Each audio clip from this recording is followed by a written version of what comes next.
The headlamp's beam cut through darkness that had remained absolute for decades, revealing details that Silas processed with the trained observation of a man who had learned to read environments quickly and accurately. The corridor was approximately 8 feet wide and 7 feet high, constructed of poured concrete that showed no signs of the cracking or water infiltration that should have occurred over 60 years of Montana freeze-thaw cycles. That meant active maintenance, or more likely, given the hatch's frozen condition, a design so robust that it had outlasted its creator's intentions. The air carried a complex scent profile that Mistral was analyzing with visible intensity: machine oil, oxidized metal, something organic that had decayed long ago, and beneath it all, the faint metallic undertone that Silas associated with old electronics and vacuum tubes. The temperature was approximately 40 degrees Fahrenheit, cold, but survivable indefinitely with proper shelter and clothing. The walls were lined with conduit pipes, some still bearing faded color codes that Silas recognized from military specifications: red for electrical, blue for communication, yellow for what might have been fuel or hydraulic lines. "Is anyone injured?" Silas asked, turning from his survey to assess the group. His voice echoed strangely in the confined space, bouncing off concrete that had never been designed for acoustic comfort. The two men from the pickup truck, Silas could see them more clearly now in the headlamp's spread, were in their 30s, wearing canvas work jackets and insulated jeans that were inadequate for the conditions they'd faced. The taller one had a cut above his eyebrow, blood frozen to his temple. The shorter one was shaking violently, the delayed reaction of adrenaline and cold setting in now that immediate danger had passed. "Jake's got a concussion, I think," the tall one said, gesturing to the plow operator who lay unconscious against the corridor wall. "I'm Marcus. This is my brother Danny. We were supposed to be clearing the secondary roads, not—" He stopped, looking around at the concrete walls, the sealed door, the impossible reality of their shelter. "What is this place? How did you know about it?" Silas didn't answer immediately. He was kneeling beside the plow operator, Jake, checking pupils with his penlight, feeling for injuries that might have occurred during the frantic descent or the unconscious man's transport down the ladder. The pupils were equal and reactive, good sign. Breathing steady, no obvious fractures. Likely hypothermia and exhaustion rather than traumatic injury, though the concussion possibility needed monitoring. "Darren," Silas said, not looking up. "Help me get him out of those wet clothes. We need to prevent further heat loss." Darren Pike stood apart from the group, his expensive shearling coat now sodden and heavy, his polished boots ruined by snow and rust. The councilman's face was a mask of conflicting emotions: relief at survival, fear of the unknown, and something darker that Silas recognized: guilt, or its cousin, the dawning realization that one's certainties were built on sand. "I don't take orders from you," Pike said, but his voice lacked conviction. This is government property. We shouldn't be here. We need to contact the authorities, report this." "The authorities are 4 hours away, if they can get through at all," Silas interrupted, stripping off Jake's frozen outer layer, revealing thermal underwear that was soaked with sweat and melting snow. "The radio in my pack might work down here, but I'm not counting on it. What I'm counting on is that this facility was built to keep people alive in exactly these conditions, and right now, that's our only priority." He looked up at Pike, meeting the councilman's eyes with the steady gaze that had made him an effective operator and an ineffective civilian. "You can stand there worrying about jurisdiction, or you can help me save this man's life. Your choice. But decide now." The silence stretched, filled with the distant muffled rumble of the avalanche settling above, the drip of melting snow from the hatch mechanism, and the breathing of 5 men in a tomb that had waited 60 years to be occupied again. Pike moved. Not gracefully. His hands were shaking, his movements jerky with cold and shock, but he moved, kneeling opposite Silas to help remove Jake's boots, his fingers fumbling with frozen laces. "My nephew," he said suddenly, not looking up. "Tyler. He was in the 3rd truck. The one behind mine. He was supposed to follow me up, help with the volunteer coordination." There was no third truck, Marcus said. We passed an SUV at the turnoff, but it wasn't following. The driver was turning back, I thought. The snow was getting too bad. Pike's hands stopped. His face went gray. Tyler wouldn't turn back.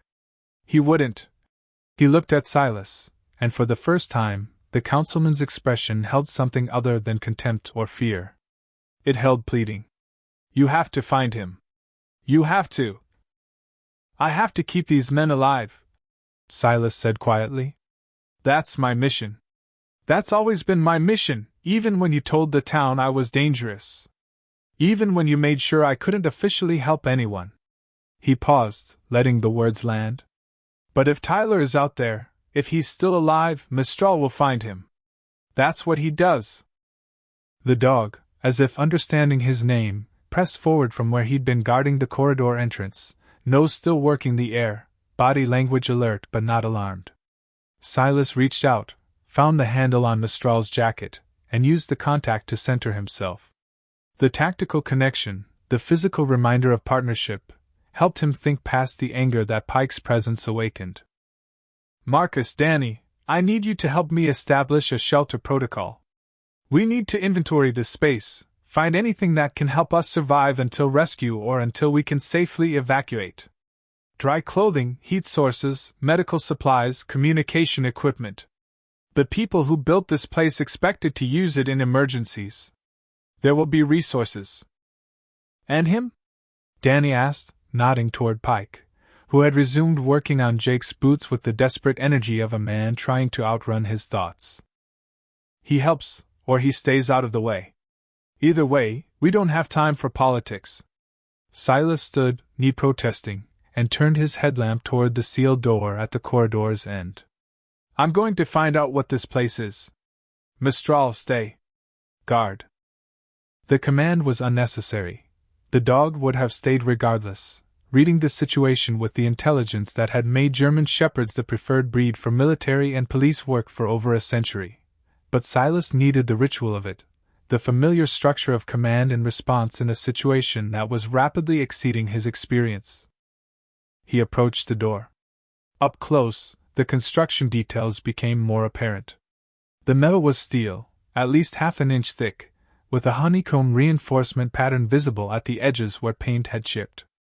The locking mechanism was mechanical rather than electronic, a wheel-style handle similar to the hatch above but larger, designed for operation without power. The stencil, restricted area, was painted in the block letters that Silas associated with 1950s military signage, the kind of institutional anonymity that had characterized Cold War infrastructure. There was no window, no viewport, no way to see what lay beyond. But there was a small metal plate, bolted beside the handle, with engraved text that Silas had to angle his headlamp to read. Emergency Shelter 7K, Capacity, 12. Established 1957. Operated by Continental Air Defense Command and 28th Air Division. In case of emergency, contact Operations Center via intercom or radio frequency 311.5. Continental Air Defense Command. CONAD. The predecessor to NORAD, established in the early 1950s to coordinate defense against Soviet bomber attacks. Silas knew the history. Every military veteran of his era knew it, the stories of DW line stations and radar networks, and the paranoia that had driven America to build infrastructure in some of its most inhospitable places. But CONAD installations were documented. They were in history books, in declassified records, in the memories of the thousands who had served in them. This shelter, buried under a Montana mountain with no official record, connected to a ridge that had supposedly seen only a single tragic aircraft accident in 1957, was something else. Something hidden. He gripped the wheel. It turned more easily than the hatch above, suggesting this mechanism had been better maintained or less exposed to the elements. 3 rotations, and he felt the bolts retract. He pulled, and the door opened with a sigh of equalizing pressure, revealing air that smelled different, stale, yes, but with an undertone of something preserved rather than decayed. The headlamp revealed a larger chamber beyond, and Silas felt his breath catch at what the beam illuminated. It was a command center. Not a bunker, not a simple shelter, but an operational facility that spoke of sustained habitation and serious purpose. The room was circular, approximately 30 feet in diameter, with a domed ceiling that disappeared into darkness above his light's reach. Around the perimeter, stations were arranged in a pattern that Silas recognized from military operations centers: communications, navigation, weather monitoring, and something he didn't immediately identify: a console with multiple screens that had once displayed data from sources he couldn't guess at. The equipment was vintage 1950s, all analog dials and vacuum tubes and heavy metal construction designed to survive electromagnetic pulses that would fry modern electronics. But it was also pristine. Dust-covered, yes, and clearly long abandoned, but not vandalized, not stripped for salvage, not damaged by the decades of isolation. Whoever had sealed this place had done so with intention, with care, with the expectation that it might one day be needed again.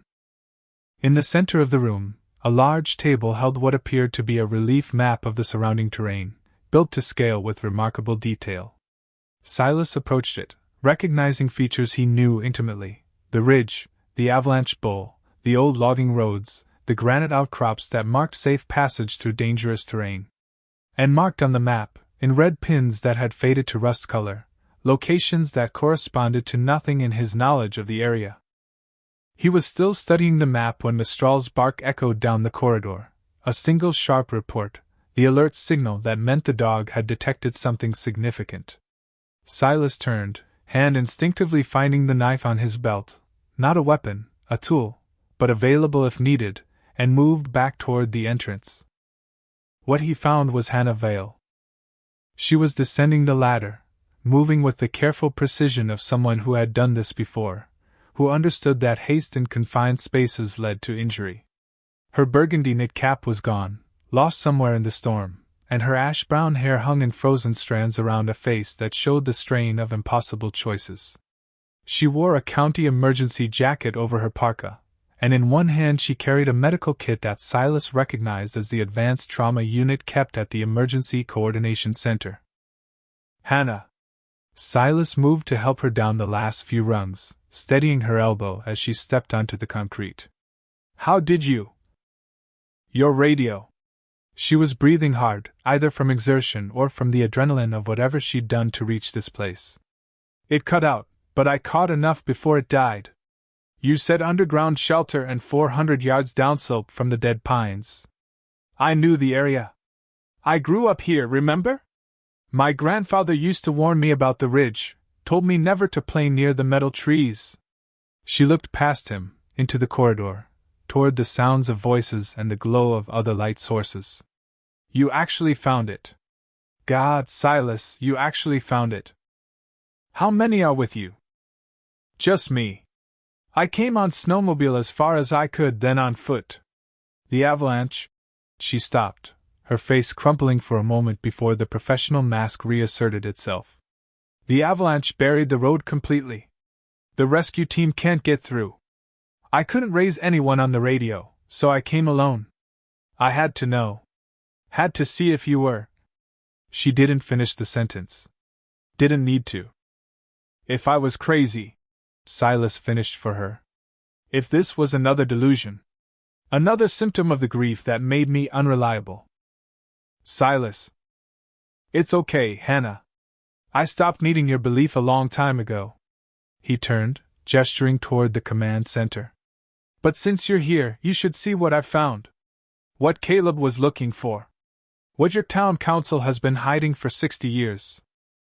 She followed him, her own headlamp adding to the illumination, and he watched her reaction as she took in the scope of the facility. The trained composure of the emergency coordinator warred with the shock of someone confronting impossible evidence. She moved to the map table, fingers hovering over the red pins without touching them. What are these locations? I don't know yet. But look at this. Silas pointed to a notation in the margin, handwritten in faded ink, Project Looking Glass. Phase 2 sites. Authorized eyes only. Does that mean anything to you? Hannah shook her head. Looking Glass, that sounds familiar. Like something from my grandfather's stories. He was Air Force, stationed at Great Falls in the 50s. He never talked about his work, but he used to say that Montana had more secrets than people, and that some of them were buried for good reasons. She looked up at Silas, and he saw the change in her eyes, the moment when skepticism transformed into something more complicated. Silas, if this is real, if this facility is what it appears to be, then your brother wasn't imagining things. The crash, the cover-up, everything you've been saying is just the surface. Silas interrupted. There's more here. There has to be. A facility this size, this well-equipped, wasn't built for one accident. It was built for something ongoing. Something that required sustained presence in this exact location. He moved to the communications console, examining the equipment with practiced eyes. This gear could reach aircraft, satellites, ground stations hundreds of miles away. In 1957, this would have been state-of-the-art. Expensive. Secret. And someone decided to bury it rather than decommission it properly. Or someone decided to keep it ready, Hannah said quietly, in case it was needed again. They looked at each other, the implication hanging in the stale air. A Cold War facility, hidden rather than destroyed, maintained in some fashion that allowed it to remain functional after 60 years of abandonment. The hatch frozen but not destroyed. The air breathable. The equipment preserved. Mistral's second bark came, different this time, the three-burst pattern that meant contact, that meant the dog had found someone or something that required immediate attention. Silas and Hannah moved together, back through the corridor, to find that Jake had regained consciousness and was sitting up, wrapped in a silver emergency blanket that Marcus had found in a wall locker. Pike was standing apart, staring at the restricted door with an expression that Silas couldn't read. "He's asking for you," Marcus said, nodding toward Pike. "Won't tell us what about. Just keep saying it has to be you." Silas approached the councilman. Up close, he could see that Pike was in worse condition than he'd appeared. Lips blue-tinged, hands shaking uncontrollably, the early stages of hypothermia that would become critical if not addressed. But the man's eyes were clear, and they held something that Silas had never seen directed at him before. Not contempt, not dismissal, but desperate, cornered honesty. "My father," Pike said, his voice barely above a whisper. "He was on the town council in 1957. He was one of the men who helped with the arrangements. After the crash. He never told me exactly what happened, but he made me promise. Made me swear that I would never let anyone dig on the ridge. Never let anyone ask questions about what was buried there." Pike's eyes met Silas's, and Silas saw tears freezing on the man's lashes. "I thought he was being dramatic. I thought it was just small-town secrets, family pride, not wanting the government to take our land. I didn't know. I didn't know there was actually something here." "But you knew enough to silence me," Silas said. Not angry. Simply stating fact. "Every time I got close to the truth, every time I found evidence or witnesses, you were there. The psychiatric evaluation. The ban from search and rescue. The rumors that I was dangerous, unstable, obsessed. You built your career on making sure no one believed me. Because I was afraid." Pike's voice cracked, echoing off the concrete. "Don't you understand? My father was terrified of this place. The only time I ever saw him cry was when he talked about the men who died here, the pilots, the ones who weren't supposed to exist. He made me promise, Silas. He made me swear on my mother's grave that I would keep the secret, that I would protect the town from whatever was buried here. And I thought if I could just make you stop, if I could make everyone see you as crazy, then the secret would stay buried and everyone would be safe." "Safe?" Silas gestured around them, at the facility that had kept its secrets for 6 decades, at the men who had nearly died because warnings were ignored, at the storm that still raged above. "Your nephew is out there, Darren. Maybe dead, maybe dying, because you chose to protect a secret rather than listen to truth. Caleb died because someone decided that covering up an accident was more important than understanding what really happened. How many more people need to die for your father's promise? Pike crumpled. Literally crumpled, his legs giving way, sliding down the wall to sit on the cold concrete with his head in his hands. Silas watched him dispassionately, feeling nothing like the satisfaction he might have expected. 12 years of humiliation, of isolation, of watching his reputation and his sanity questioned by the very people he tried to save, and the confession, when it came, brought only emptiness. "He's in shock," Hannah said, moving to check Pike's vitals. "Hypothermia, exhaustion, probable psychological trauma. He needs warmth, fluids, and rest. We all do." "Then let's make this place livable." Silas turned to Marcus and Danny, who had been watching the exchange with the uncomfortable fascination of civilians witnessing a drama they didn't understand. "You found one emergency blanket. There will be more. Supplies, too. This facility was designed to support 12 people indefinitely. We need to locate the living quarters, the medical bay, any communication equipment that might still function." "And then?" Marcus asked. "And then I find Tyler Pike. If he's still alive, if he's anywhere near this mountain, Mistral will track him." Silas looked down at the dog, who was watching him with dark, intelligent eyes, body tense with the desire to work, to search, to complete the mission. "We've got shelter. Now we complete the rescue." The search of the facility took 2 hours, time measured in the steady drip of melting snow and the gradual warming of bodies as they found resources that had waited decades for use. The living quarters were behind a second door off the main corridor, a dormitory with 6 bunk beds, each equipped with wool blankets that smelled of mothballs but were otherwise intact. There was a galley kitchen with canned goods that had long passed any safe consumption date, but also a water purification system and emergency rations in sealed containers that proved edible if not appetizing. The medical bay was better equipped than Silas had dared hope: morphine, antibiotics, plasma expanders, and equipment for field surgery that represented 1950s technology but was better than nothing. Hannah set up immediately, establishing a treatment station for Jake, who had a mild concussion and moderate hypothermia but would recover, and beginning the process of warming and stabilizing the others. The communications room yielded the most significant discovery. Behind a locked cabinet that Silas forced with his knife, they found documents. Boxes of them, files and maps and photographs that told a story very different from the official history of a single tragic aircraft accident in 1957. Silas spread them on the command center table, Hannah beside him, and they read by the light of headlamps and a Coleman lantern that Danny had discovered in a storage locker. The story emerged in fragments, in classified memoranda and handwritten logs and aerial photographs marked with coordinates that matched the red pins on the terrain map. Project Looking Glass had been a Continental Air Defense Command initiative, established in response to intelligence suggesting that Soviet bombers might attempt to penetrate American airspace via polar routes, using the complex terrain of the Rocky Mountains to evade radar detection. The Montana Ridge had been selected for a unique purpose. It sat at the intersection of several natural electromagnetic anomalies that created a shadow zone in early warning systems.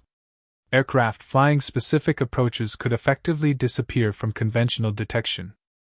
The solution, conceived in the paranoid logic of the early Cold War, was to establish a covert observation and interception facility. Not a radar station, that would be visible, vulnerable, expected, but something different. A team of pilots and observers stationed underground, ready to launch from concealed airstrips or to coordinate with high-altitude interceptors when Soviet incursions were detected. The facility was designed for total secrecy, with personnel rotated through undercover stories, supplies delivered by night, and communication limited to encrypted channels that bypassed normal military infrastructure. The 1957 crash had been real, but it hadn't been an accident. A B-36 Peacemaker, one of the massive bombers that had formed the backbone of America's nuclear deterrent, had been testing the very detection vulnerabilities that Project Looking Glass was meant to address. Something had gone wrong, mechanical failure, pilot error, or according to one heavily redacted report, anomalous interference with navigation systems. The aircraft had gone down on the ridge, carrying a crew of 9 and, according to the same redacted report, specialized equipment and materials classified above top secret. The cover-up had been immediate and absolute. The official story of a training accident was established within hours.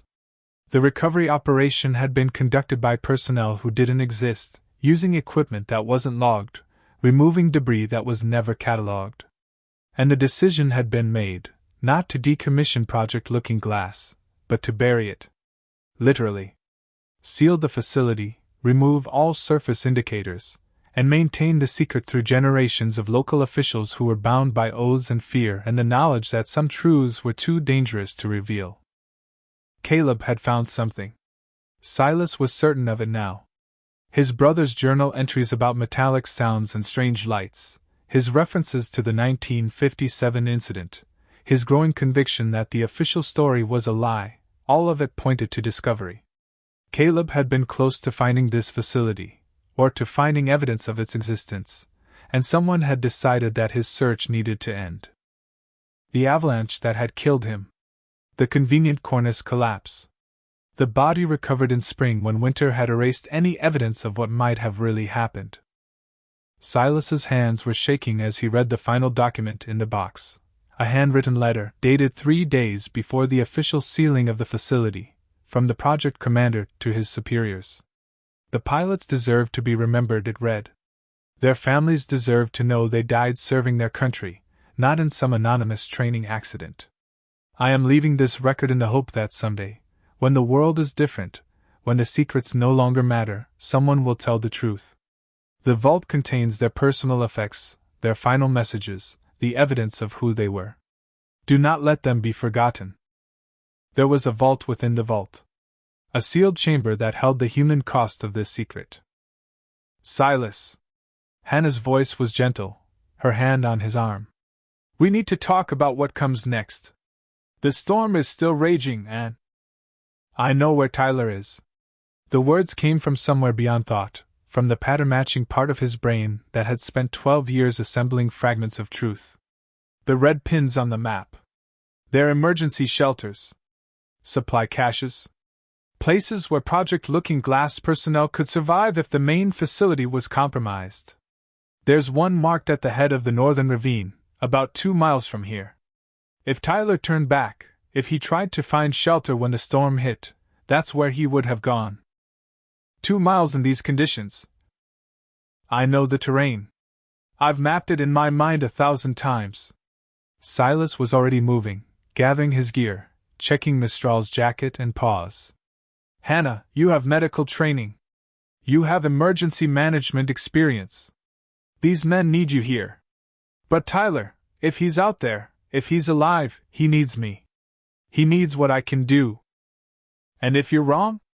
If he's not there, if the shelter doesn't exist, if you die out there, then at least I'll have died trying to save someone, rather than living while everyone I love dies because I failed.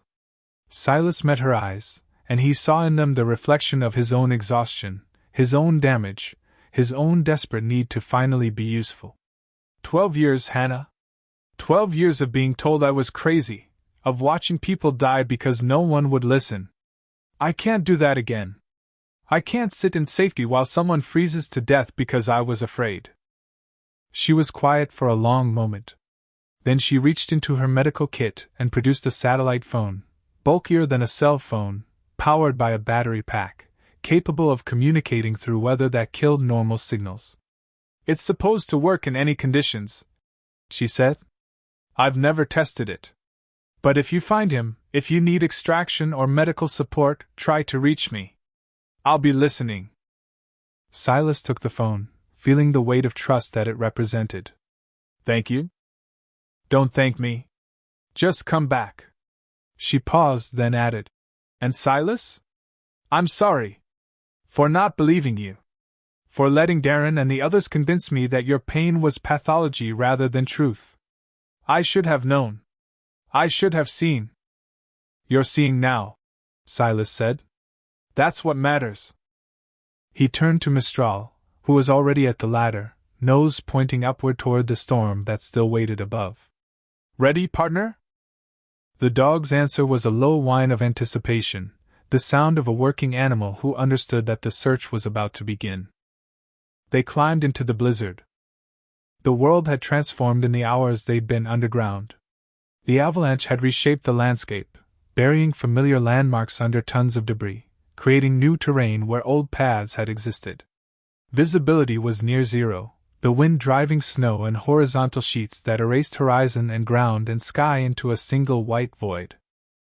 But Silas had prepared for this. He had spent 12 years learning this mountain, memorizing its contours, understanding how to navigate by feel when sight failed.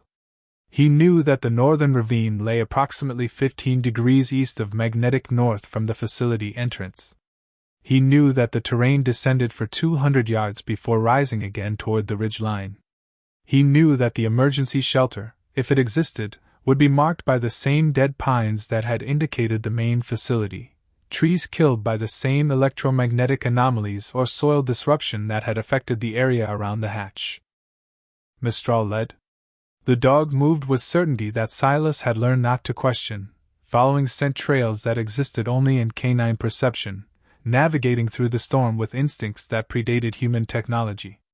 They traveled in a world reduced to immediate sensation, the crunch of snow under boots, the burn of cold in lungs, the resistance of wind that required constant effort to overcome.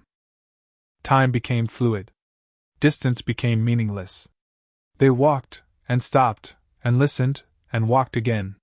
Silas checked his watch periodically, noting that they had been traveling for 40 minutes, then an hour, then 90 minutes.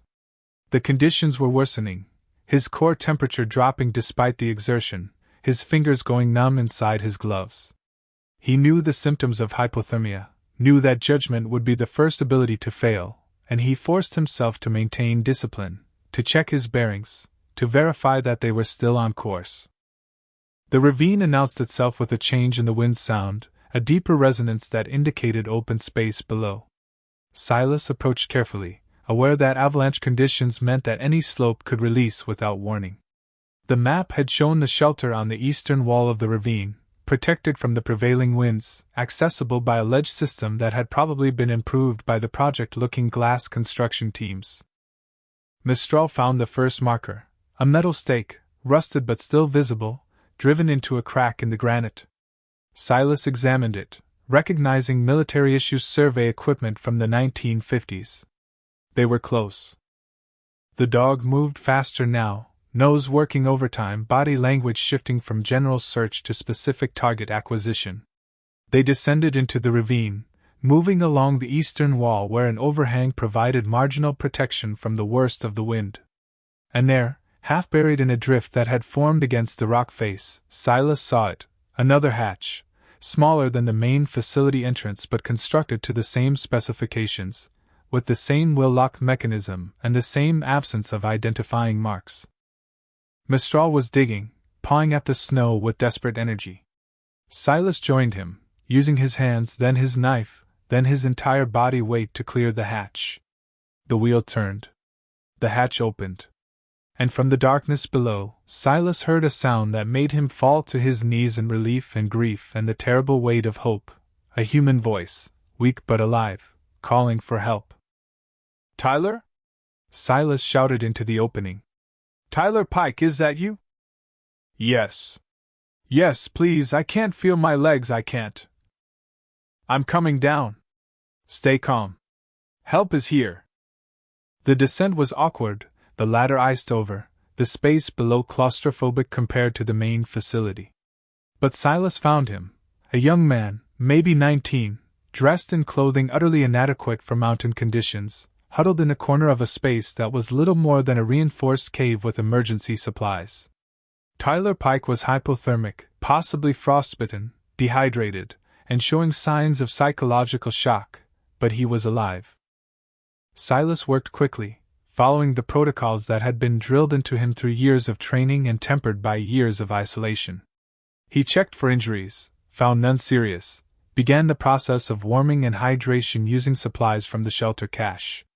He activated the satellite phone, managed to get a signal through the storm's interference, spoke to Hannah in fragments that conveyed the essential information: location, condition, need for evacuation when weather permitted. And then, as Tyler stabilized, as the immediate crisis passed, Silas sat in the darkness of the emergency shelter and listened to the boy's story. How he had tried to follow his uncle's truck up Old Pine Road. How the storm had hit with sudden violence. How he had turned back, remembered something his grandfather had once mentioned about the metal door in the ravine, and found shelter more by luck than knowledge. "My grandfather knew," Tyler said, his voice still slurred with cold. "He knew about these places. He made my dad promise to keep the secret, but he told me stories. About the pilots. About the crash. About the men who lived underground and watched the sky for enemies that never came." The boy looked at Silas with eyes that were beginning to clear, to focus. "He said someday someone would find it. Someone who wouldn't stop looking. He said that person would need help understanding what they'd found." Silas thought of Caleb. Of 12 years of searching. Of the town that had mocked him and the councilman who had silenced him, and the facility that waited underground with its secrets and its dead.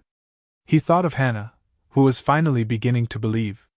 Of Darren Pike, who had confessed his complicity in the silence. Of Mistral, who had led him to truth when human guidance had failed. "Your grandfather was right," Silas said. "And I think he wanted the truth to come out. That's why he told you stories. That's why he left clues. He was waiting for someone who wouldn't stop looking." They stayed in the shelter for 6 hours, waiting for the storm to moderate enough for safe travel.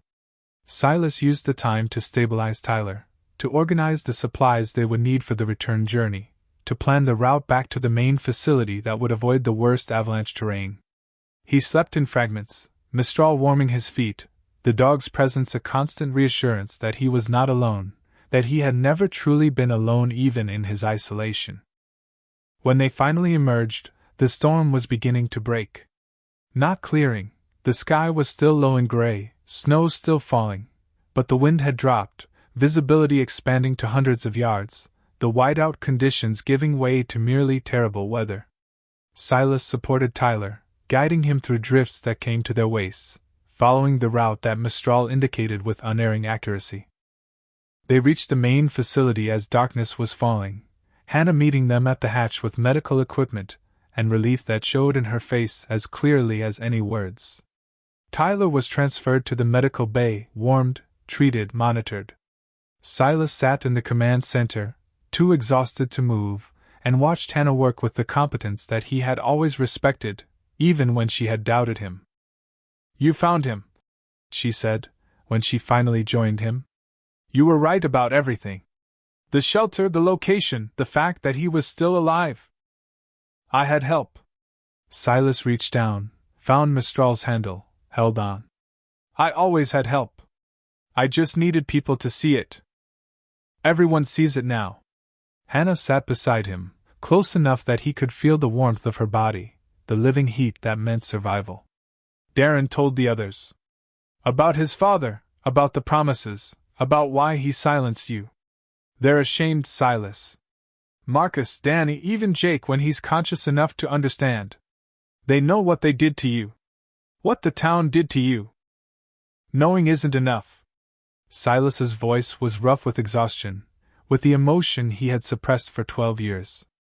Caleb is still dead. The pilots are still buried in secrets. The facility is still hidden, still classified, still waiting for someone to decide that truth matters more than convenience. Then we tell the truth. Hannah's hand found his, her fingers cold but strong. When the storm clears, when we can get out of here, we tell everyone. The county, the state, the media if necessary. We have proof now. Documents, photographs, the facility itself. No one can call you crazy when they're standing in a Cold War command center that wasn't supposed to exist. Silas looked at her, at the face that had been professionally kind to him for years while maintaining professional distance, at the eyes that now held something that might be respect, or might be more. You'd do that? Risk your career, your reputation, on a story that people will try to suppress just as they've suppressed everything else? I'd do it for the truth, Hannah said. And I'd do it for you. Because you never stopped being what you were trained to be, Silas. A protector. A rescuer. Someone who puts others before himself, even when they don't deserve it. Especially when they don't deserve it. They sat in silence, watching the lanterns flicker, listening to the storm's distant rage and the breathing of men who had survived because one man refused to stop searching for truth. Silas thought of the vault within the vault, the chamber that held the pilot's final messages, the evidence of who they had been. He thought of Caleb's journal, still in his cabin, waiting to be compared against the official records he had found. He thought of the ending that was beginning to form, not the ending he had imagined for 12 years, not revenge, not vindication, but something harder and more necessary. Silas woke to silence. Not the silence of the facility. He could still hear the ventilation system's passive operation, the breathing of sleeping men in the dormitory, the distant drip of melting snow finding its way through mountain rock. This was an internal silence, the quiet that came when a mind finally stopped racing, when the hypervigilance that had defined his existence for 12 years temporarily released its grip. He opened his eyes to find Mistral watching him, white muzzle resting on his boot, dark eyes alert in the dim light of the command center. The dog had not slept, Silas realized. Even in safety, even in warmth, Mistral maintained the vigilance that had been bred and trained into him, waiting for the command that would send him back into danger. "Good boy," Silas whispered, his voice rough from sleep and disuse. He checked his watch, 4:47 a.m., the hour before dawn when the body's rhythms hit their lowest point, when the mountain was at its coldest and its most dangerous. Outside, the storm would be in its final phase, the low-pressure system moving east, leaving behind snow measured in feet and wind-sculpted drifts that would reshape the terrain he had memorized. Hannah had fallen asleep in the chair beside him, her head tilted at an angle that would leave her neck stiff, her medical kit still open on the table where she had been inventorying supplies. Silas studied her face in the lantern's glow, seeing the exhaustion that had accumulated over years of emergency calls and impossible choices, the weight of being the person who had to remain functional when everything collapsed around her. He had loved her once, he realized. Not the active emotion of courtship and confession, but the slow accumulation of respect and observation that had become something deeper without his acknowledgement. He had loved her competence, her restraint, her unwillingness to offer easy comfort. He had loved that she had never lied to him, even when she doubted him, even when she recommended he seek help for obsessions she could not verify. That love had become anger when she signed the evaluation that removed him from official rescue operations. Anger that had sustained him through years of isolation, that had fueled his determination to prove her wrong. Now, watching her sleep in the facility he had found, the facility that proved everything he had claimed, he felt the anger draining away, leaving only the complicated residue of two people who had failed each other in different ways. She woke as he watched, her eyes opening without the confusion of deep sleep, immediately assessing her surroundings, her condition, her responsibilities. Emergency personnel training, Silas recognized. The same instincts that had made her an effective coordinator even when she doubted his sanity. "How long was I out?" she asked, sitting up, wincing at the stiffness in her neck. 4 hours, maybe 5. Tyler? Stable. Sleeping. His core temperature is back to normal, no signs of frostbite that will require amputation. He's young and strong and lucky. Hannah paused, looking at Silas with an expression he couldn't read. "You saved his life. You know that. If you hadn't found him when you did, if you'd waited for official rescue, he would have died." Silas finished the sentence without emotion. "Just as Caleb died. Just as others have died because the people who knew the truth chose to protect secrets rather than save lives. Silas, I need to show you something." He stood, his knee protesting, the accumulated damage of years and cold and exertion making itself known. "There's a chamber. In the documents, the project commander mentioned a vault within the vault. Personal effects. Final messages. The human cost of this secret. He looked at her, making sure she understood the weight of what he was offering. I haven't opened it yet. I needed someone else to know. To witness. Before I see what's inside. Hannah was silent for a moment, processing. Then she stood, gathering her lantern, her medical bag, habits of preparedness that Silas recognized and respected. Show me. They left Mistral guarding the dormitory, where 4 men slept in various states of recovery. The dog accepted the command with a low whine of protest. He wanted to follow, to work, to be part of whatever came next. But he obeyed, settling into a watch position that would alert them to any change in the patient's conditions. Silas led Hannah through the facility's corridors, past the communications center with its frozen technology, past the map table with its red pins marking secrets, to a section they had not yet fully explored. The western wing, according to the facility's schematic, had been designated for secure storage and memorial functions. A euphemism, Silas suspected, for the management of death in an environment where bodies could not be easily removed or buried. The door was different from the others. Not industrial metal, but wood, actual wood, dark with age and varnish, bearing a brass plate that had been polished until it gleamed even in the dust of decades. The plate read simply, In Memoriam. Silas had found it hours ago, during his initial exploration, but he had not opened it. Some part of him, the part that had held vigil for 12 years, had understood that this chamber held answers he wasn't ready to receive. Now, with Hannah beside him, with the proof of his sanity established, and the immediate crisis of survival managed, he felt the weight of that readiness settling onto his shoulders. The project commander mentioned this in his letter, Silas said, his hand on the door handle. He said the pilots deserved to be remembered. That their families deserved to know they died serving their country, not in some anonymous training accident. How many? Hannah asked quietly. 9. The B-36 crew. Plus, according to some of the documents, 2 Project Looking Glass personnel who died in a secondary incident in 1958. Radiation exposure, possibly. The records are unclear. Radiation? Hannah's medical training surfaced immediately. Silas, if there was radioactive material on that aircraft. That's why it was buried. Why the cover-up was absolute. Silas turned the handle. The B-36 was a nuclear-capable bomber.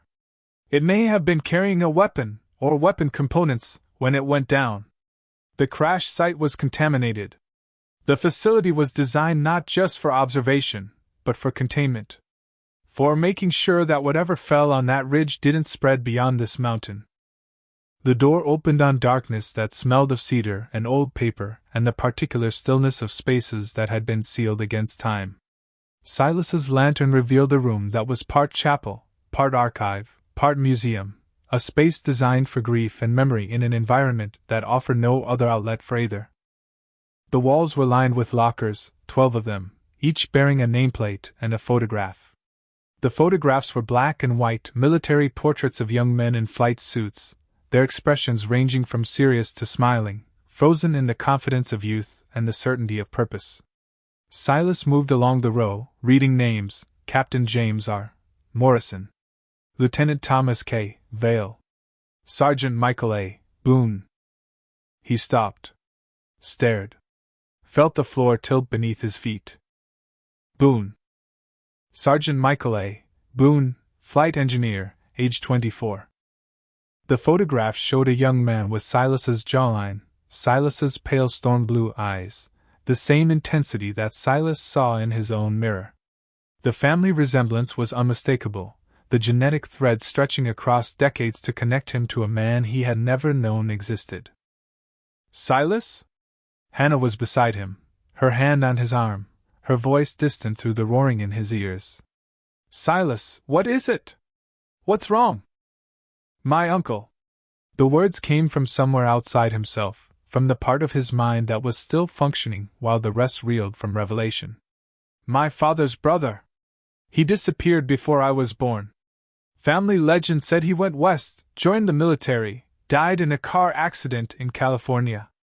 No body recovered. No details provided. My father never talked about him, never explained. I thought it was shame. Some scandal, some disgrace that the family buried. He reached out, touched the photograph, felt the cold glass beneath his fingers. He was here. He died here. In 1957. And my family never knew. They were told lies, fed a cover story, while the truth was buried in this mountain with his body and his crewmates.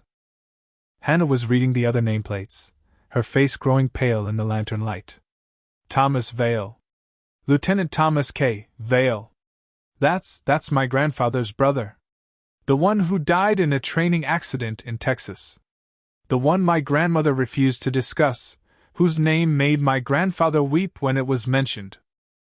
They looked at each other, two people connected by secrets that had shaped their lives without their knowledge, bound by the common thread of families who had been lied to, who had grieved without truth, who had passed down silence as inheritance.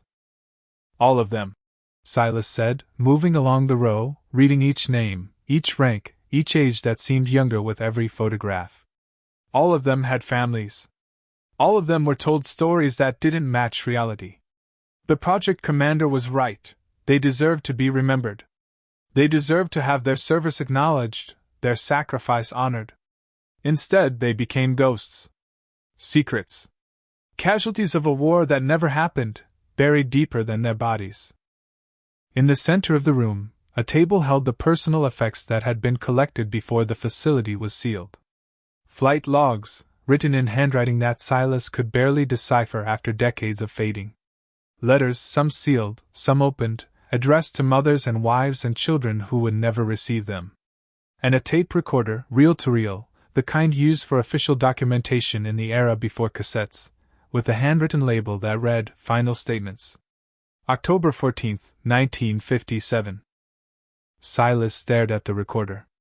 He knew what it contained. Knew that playing it would bring voices back from the dead, would give speech to men who had been silenced for 60 years. Part of him wanted to leave it, to preserve the mystery, to not know the final thoughts of an uncle he had never met, of men who had faced death in isolation and secrecy. But Hannah was already moving toward it, her expression set in the determination that Silas had learned to recognize. "We need to hear this," she said. "Whatever they recorded, whatever they wanted to say, it's part of the truth. Part of what we have to tell." She found a power source, battery banks that had been maintained, somehow, through the decades, connected to a generator system that Silas hadn't located but could hear now, a low hum from somewhere deep in the facility's infrastructure. The recorder's reels began to turn, and a voice emerged from the speaker, crackling with age but still clear, still human. "This is Captain James Morrison, Aircraft Commander, B-36 Peacemaker, tail number 52 to 2816. The date is October 14, 1957. The time is 0300 hours. We have been on the ground for 6 hours following an emergency landing that was not accidental." A pause. The sound of breathing, of a man composing himself before continuing. "We were on a classified mission, testing detection vulnerabilities in the Northern Tier defense system. Project Looking Glass. Some of you listening to this will know what that means. Others are family, brought here by circumstances I cannot predict. To you I say, your husbands, your sons, your brothers, died serving their country. They died with courage and professionalism. They died because equipment failed, because systems that were supposed to protect us instead betrayed us, and because the mission was more important than our lives." Another pause, longer this time. The sound of papers being shuffled, of other men in the background, speaking too quietly to be understood. "We have 9 crew members. 3 are injured, including my flight engineer, Sergeant Boone, who sustained a head injury during landing. We have shelter, this facility, which was never supposed to be used for actual survival but which represents our only chance.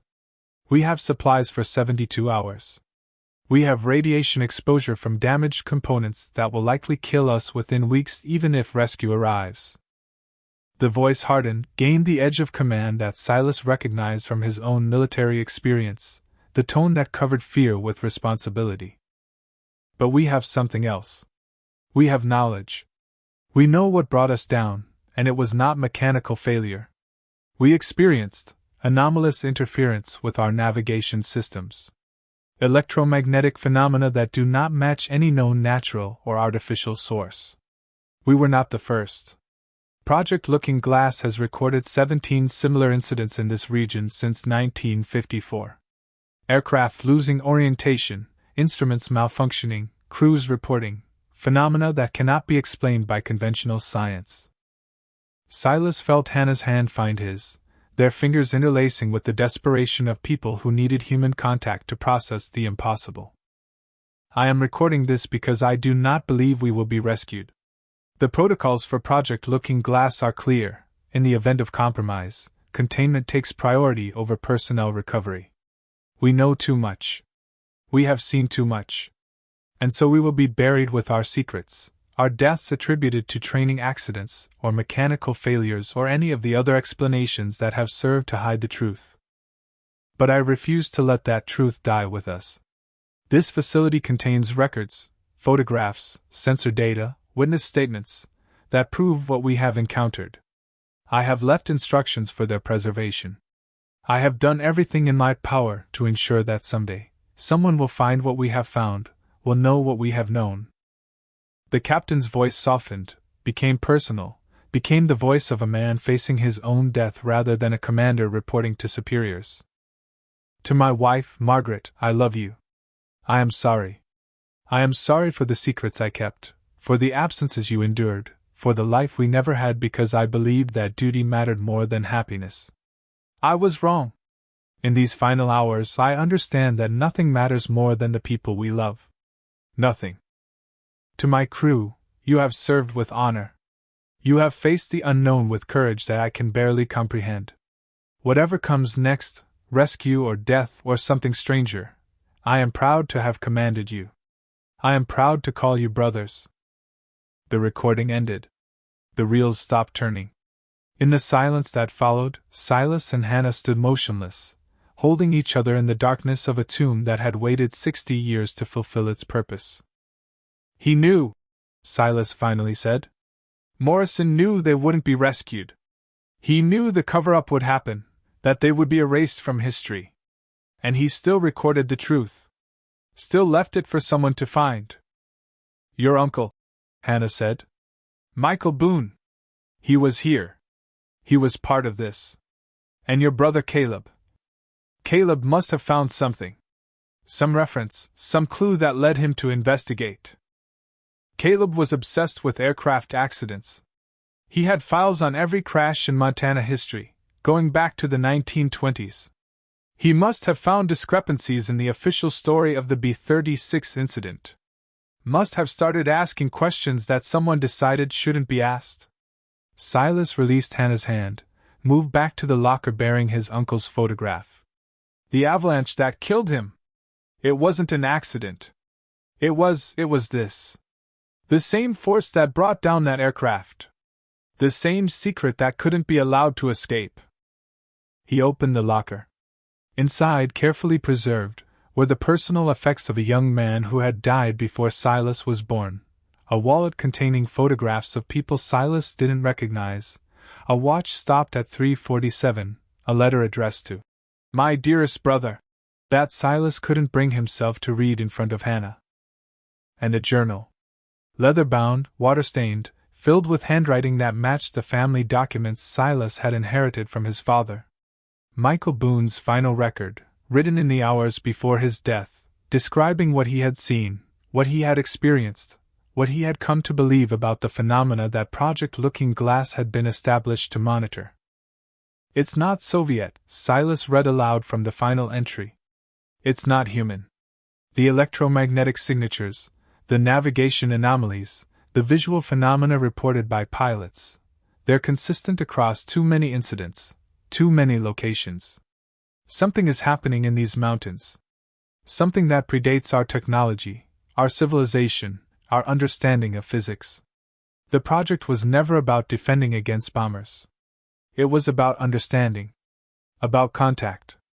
About preparing for a revelation that would change everything we believe about our place in the universe. I am dying. The radiation, the injuries, the cold. I will not leave this mountain. But I leave this record in hope. In hope that someday, someone will find what we have found. Someone who will not be silenced. Someone who will tell the truth, not for glory or revenge, but because truth is the only immortality available to mortal men. To my brother, who will never read this, I am sorry. I am sorry for leaving. I am sorry for the silence that will surround my death. I am sorry that you will grow old wondering what happened to me, that you will tell your children stories that are not true, that the Boone family will carry a wound that can never heal because the truth was forbidden. But I am not sorry for serving. I am not sorry for what I have seen, even if I do not understand it. There are mysteries in this world that dwarf our comprehension, and I have touched the edge of one. That is enough. That is more than enough for a life. Silas closed the journal. His hands were shaking, but his eyes were dry. He had spent 12 years crying for Caleb, for his own isolation, for the injustice of being called mad when he was merely awake. Now, in the presence of a greater grief, the systematic erasure of 9 men, the denial of truth to their families, the continuation of that erasure through generations, he found that he had no tears left. We have to tell them, he said. All of them. The families. The town. The world, if necessary. This can't stay buried. Not anymore. Hannah nodded, her own face wet with tears she wasn't trying to hide. We'll need evidence. Documentation. The recordings, the photographs, the personal effects. We'll need to verify everything, build a case that can't be dismissed as conspiracy theory. And we'll need to survive. Silas looked toward the door, toward the facility that had become both shelter and proof, toward the storm that still raged beyond its walls. The storm will break soon. When it does, we need to be ready. Ready to leave, ready to speak, ready to face whatever comes when we tell people that their government lied to them for 60 years, that their relatives died in secret, that the mountain they've lived beside their entire lives contains truths they never imagined. They spent the next hours in preparation. Silas gathered the documents, the recordings, the photographs that would support their story.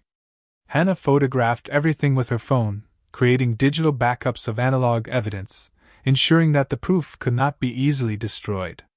They located the facility's emergency exit, a tunnel that emerged on the ridge's far side, away from the avalanche zone, and verified that it was still passable.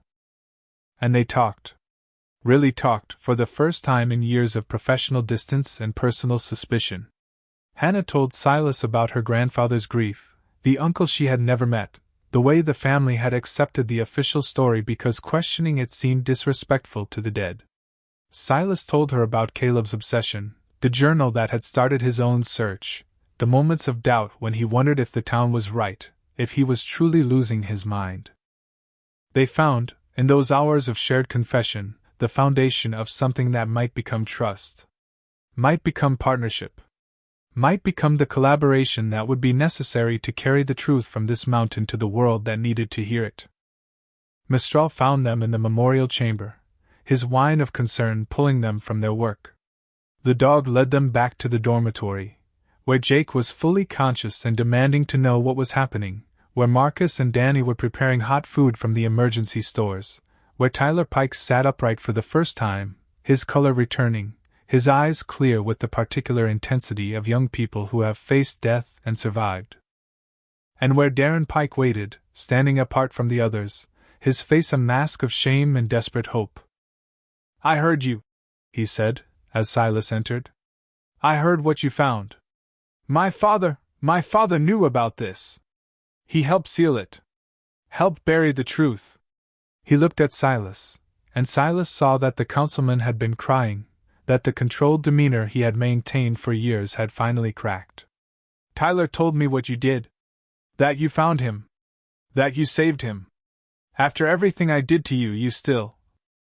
I did it because it was right, Silas interrupted. Not cruelly. Simply. Not for you. Not for gratitude or apology or redemption. Because a young man was dying and I could help. That's all. That's always been all. I know. Pike's voice broke. God, Silas, I know. And I know that doesn't matter. That nothing I say can undo what I did. But I want to help now. I want to tell the truth, to admit my role, to face whatever consequences come. My father made me promise to keep the secret, but he never made me promise to let people die for it. I broke that promise the moment I let Tyler go up that road. I broke it every time I mocked you instead of listening. Silas studied the man who had been his tormentor for 12 years. Saw the fear that had driven him, the fear of his father's disapproval, of the town's judgment, of the unknown consequences of truth. Saw how that fear had curdled into cruelty, into the systematic destruction of Silas's credibility, into the silencing of questions that should have been asked.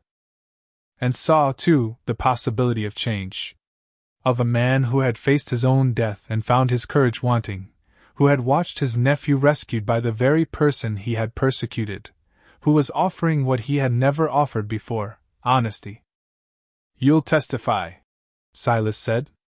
Publicly. About your father's involvement, about the promises you made, about the reasons you silenced me. You'll admit that you knew the ridge was dangerous, that you knew there were secrets buried here, that you chose to protect those secrets rather than protect human lives. Yes. No hesitation. Whatever you need. Whatever it takes. And you'll support the full disclosure of this facility. No more secrets. No more national security excuses. The families deserve to know. The public deserves to know. Whatever is buried here, radiation, classified technology, evidence of phenomena we don't understand, it belongs to everyone, not to a government that has proven it can't be trusted with the truth. Pike nodded, the movement jerky with emotion. I'll do it. I swear. Silas held his gaze for a long moment, reading the sincerity or the performance of it. Then he nodded once, the gesture that sealed an alliance he would have considered impossible 12 hours before. Then help us prepare. The storm is breaking. When we can leave, we need to be ready to move fast, to reach authorities before others can intervene, to establish our story in the public record before it can be buried again. They worked together then, the strange coalition of a disgraced SEAL, a doubted emergency coordinator, a repentant councilman, and 3 civilians who had stumbled into history. They organized the evidence, prepared the survivors for the journey, planned the route that would take them down the mountain to the town that had rejected Silas, that would now have to hear him. The storm broke at dawn. Silas felt it first, the change in pressure that signaled the low's passage, the shift in wind direction that brought air from the west instead of the north. He climbed to the surface through the emergency exit, Mistral beside him, and emerged into a world transformed. The snow had stopped. The clouds were breaking, shafts of morning light piercing through to illuminate a landscape that glittered with ice crystals, that had been reshaped by wind and avalanche into forms both beautiful and alien. The ridge was visible for the first time in days, its contours changed by the massive slide that had nearly killed them, its secrets finally yielding to the sun. He stood in the snow, his white German Shepherd pressing against his leg, and looked at the mountain that had defined his life. The mountain where his brother had died searching for truth. Where his uncle had died keeping secrets. Where he himself had been broken and remade, dismissed and vindicated, lost and found. And he felt, for the first time in 12 years, something other than grief or anger or the desperate drive to prove himself. He felt peace. The peace that came from knowing that the search was ending, that truth was emerging, that the dead would finally have their memorial, and the living would finally have their justice. Hannah joined him, her boots crunching in the snow, her breath visible in the cold morning air. "The satellite phone is working," she said. "I've reached the county emergency coordinator. They're sending a team, but it'll be hours before they can reach us. The roads are completely blocked." We don't need roads. Silas pointed to the ridge line, to the route he had memorized through years of forbidden exploration. There's a trail. Old, unmaintained, but passable on foot. It leads to the eastern valley, where we can reach the highway once plows clear it. 6 hours of hiking, maybe less if conditions are good. And the evidence? We carry what we can. The recordings, the photographs, the personal effects. The rest. Silas looked back at the hatch that led to the facility, to the secrets that had waited 60 years to be revealed. The rest will keep. This mountain has held its secrets for decades. It can hold them a little longer, until we're ready to return with the resources to do proper excavation, proper documentation, proper memorial. They descended as a group, Silas and Mistral leading, Hannah supporting Tyler, whose strength was returning but not yet restored, Marcus and Danny helping Jake navigate the uneven terrain, and Darren Pike bringing up the rear, carrying the heaviest load of documents in a pack that Silas had salvaged from the facility's stores. The hike was grueling. Snow that had been manageable in emergency became exhausting in extended travel, each step requiring effort to lift and place, each drift a potential trap of hidden obstacles. But Silas knew the route, knew the landmarks that had survived the storm, knew the safe passages through terrain that had killed his brother and nearly killed them all. They talked as they walked, the conversation that passed time and built connection. Marcus told stories of his logging work, of the strange sounds he had heard in these mountains, the lights he had dismissed as aircraft or weather phenomena. Danny admitted that he had seen Silas on the ridge years before, had watched him mapping and measuring, and had wondered if there was truth to the rumors. Jake, still recovering from his concussion, spoke of his respect for Silas's warnings, his frustration that official channels had blocked Silas from participating in rescue operations. And Tyler Pike talked about his grandfather, the stories that had seemed like fantasy, the warnings about the ridge that had saved his life. He wanted someone to find it, the boy said, his voice still weak but gaining strength with every step. He told me, the last time I saw him, that someday the mountain would give up its secrets. That I should be ready. I didn't understand then. I do now. They reached the valley as the sun was setting, the long Montana twilight painting the snow in shades of rose and gold. The highway was visible in the distance, emergency vehicles gathered at the blockage point, their lights flashing against the gathering dark. They had been seen, the satellite phone had worked, Hannah's calls had been relayed, and the world was waiting. Silas stopped at the valley's edge, looking back at the ridge one final time. He could see the avalanche scar from here, the massive wound in the mountain's flank where tons of snow had released. He could see, too, the faint outline of the emergency exit, already beginning to drift over, already returning to invisibility. Silas! Hannah was beside him, her hand finding his again. They're waiting. The media, the authorities, everyone. We need to tell them what we found. I know. But he didn't move. Couldn't move, quite yet, from the place where everything had changed. 12 years, Hannah. 12 years of being called crazy, of being excluded, of watching people die because no one would listen. And now they'll have to listen. Now the truth is too big to bury, too real to dismiss. Are you ready? For what comes next? The attention, the scrutiny, the people who will still try to discredit you, to claim that you manufactured evidence or misinterpreted what you found. Silas looked at her, at the woman who had doubted him and was learning to believe, who had rejected him and was learning to trust. I'm ready, he said. Not because I want revenge, or vindication, or any of the things I thought I wanted. I'm ready because the dead deserve witnesses. Because my uncle deserves to be remembered. Because Caleb deserves to have his search mean something. He turned finally from the mountain. And because I have you. And Mistral. And whatever comes next, I'm not alone anymore. They walked toward the lights, toward the waiting world, toward the future that would be built on the truth they carried. Behind them, the mountain held its secrets a little longer, patient in its geology, waiting for the next searcher who would not stop looking. The aftermath was everything Silas had expected and nothing he had prepared for. The initial response was chaos. Emergency personnel struggling to verify their story, government officials arriving in unmarked vehicles, media helicopters circling the ridge before being ordered away by airspace restrictions. Silas found himself repeating his account to FBI agents, to Air Force investigators, to officials who identified themselves only by agency abbreviations he didn't recognize. But he had prepared for this.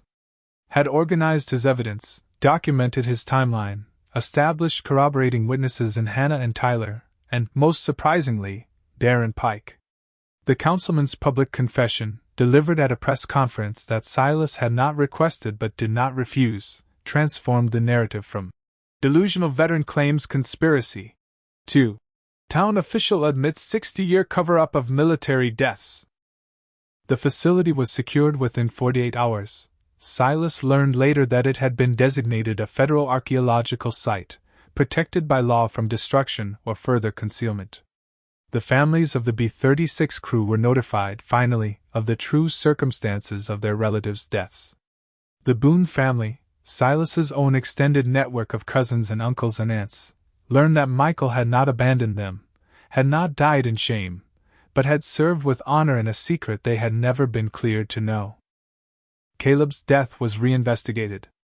The official finding, accidental avalanche, was reviewed in light of new evidence about the electromagnetic anomalies that had affected the B-36, that had been recorded in Project Looking Glass documents, that might have contributed to navigation errors and terrain misjudgments.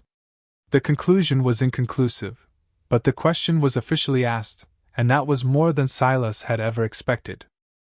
He became, despite his resistance, a public figure. The Mountain Seal, some media called him, playing on his military background and the dramatic circumstances of the discovery. The man who wouldn't stop looking, others preferred, emphasizing the 12 years of persistence that had finally been rewarded. Silas hated both titles, hated the attention, hated the way his face appeared on screens and his story was reduced to sound bites. But he used it. Used the platform to advocate for the families who had been denied truth, for the veterans whose service had been erased from history, for the principle that democratic government required democratic accountability. He testified before Congress, appeared on programs he would never have watched, wrote articles he would never have read, all in service of the simple proposition that truth mattered more than convenience. Hannah was beside him through all of it. Their partnership, forged in the facility's darkness, evolved into something neither of them had expected. She became his collaborator in advocacy, his support in the overwhelming moments of public attention, his companion in the quiet hours when the cameras left and the grief finally caught up. They did not speak of love, not yet, not with the words that people expected. But they spoke of the future, of the work still to be done, of the possibility that their shared experience might become a foundation for something lasting. Mistral became famous in his own right. The white German Shepherd who had found the hatch, who had tracked Tyler through the blizzard, who had stood guard over survivors and led rescuers through impossible conditions. Children sent him treats. Media outlets requested his presence at events. Silas declined most, protecting his partner from the exploitation that fame invited, but he allowed some, the visits to schools where Mistral's example taught lessons about service and loyalty, the appearances at veteran organizations where his presence honored the working dogs who served alongside human soldiers. Darren Pike was indicted for obstruction of justice, for his role in suppressing information about the ridge's dangers, for the specific decisions that had led to the near-deaths of the convoy members. He pled guilty, accepted responsibility, was sentenced to prison time that Silas thought excessive and the prosecution thought insufficient. But before he was taken away, Pike made one final public statement, delivered in the courtroom where his fate was decided. "I was afraid," he said, addressing Silas directly across the space that separated defendant from witness. "Afraid of my father's legacy, afraid of the town's judgment, afraid of truths I didn't understand. I let that fear become cruelty. I let it destroy a good man who was trying to save lives. I cannot undo what I did, but I can bear witness to what I learned, that truth, however frightening, is always better than the lies we tell to protect ourselves." Silas did not forgive him, not fully, not with the completeness that some expected. But he acknowledged the statement, nodded once, the same gesture that had sealed their alliance on the mountain. That was enough. That was what justice looked like, not the erasure of wrong, but its acknowledgement, its integration into a story that continued forward. The facility was excavated properly in the spring, when snow conditions permitted safe access. Silas was present for the opening of the memorial chamber, for the removal of the personal effects that would be returned to families, for the ceremony that finally dedicated the space as a historical site rather than a secret tomb. He stood in that chamber one final time, Hannah beside him, Mistral at his feet, and addressed the photographs of the men who had died here. His uncle Michael, Thomas Vale, Hannah's lost relative, Captain Morrison, and the others who had recorded their final statements in hope of being heard. "We heard you," Silas said, his voice steady in the space that had waited so long for witness. "Your families know. Your service is recognized. Your sacrifice is honored." He paused, feeling the weight of the moment, the culmination of 12 years and 60 years and all the years of silence that had preceded them. "And we will remember. That was your request, and we will fulfill it. Not because we are required to, but because you earned it. Because truth earned it. Because the mountain finally gave back what it had hidden." They emerged into spring sunlight, the ridge transformed by melting snow and returning life, the world continuing its cycles regardless of human secrets. Silas stood at the facility's entrance, now marked, now documented, now part of the official history he had fought to reveal, and felt the peace that had eluded him for so long. Not happiness. He would never be fully happy, not with Caleb's death unresolved, not with the years of isolation carved into his soul, not with the knowledge of how easily truth could be buried and how hard it had to be exhumed. But peace. The acceptance of what had been and what was and what could be built from the ruins of both. Hannah took his hand. "What now?" she asked, the question that had no single answer, that opened onto futures either of them could fully predict. "Now we live," Silas said. "We build. We make sure that what we found here changes things, not just for us, but for everyone who comes after. We make sure that the next person who sees something strange, who asks uncomfortable questions, who refuses to stop looking, they don't have to spend 12 years being called crazy before they're heard." He looked down at Mistral, at the white dog who had led him through blizzard and doubt to this moment of clarity. "And we work. Because there's more out there. More secrets. More truths waiting to be found. This mountain gave up its ghosts, but there are other mountains. Other stories. Other people who need someone who won't stop looking." They descended together, human and dog, into the valley where their new life waited. Behind them, the facility held its dead with dignity now, no longer a secret but a memorial. The wind blew across the ridge, carrying the sound of freedom, of speech, of truth, of the simple human right to know and to tell. And Silas Boone, retired Navy SEAL, once called crazy, finally recognized as the man he had always been, walked toward the future with his white German Shepherd at his side and the woman who had learned to believe beside him, ready for whatever mountains remained to be climbed, whatever truths remained to be found, whatever justice remained to be done. The storm had cleared. The sun was warm. And the search, finally, had found its ending, or perhaps, its true beginning.